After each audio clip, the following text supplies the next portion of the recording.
The Stevenson building in East Liberty, Pittsburgh, Pennsylvania. Go up to 3.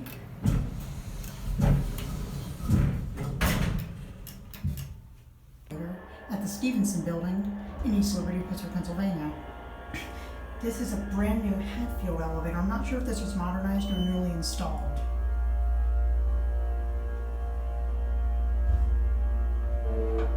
Here at 3, Hadfield elevator with their new logo. The buttons do not have labels on them, that's interesting.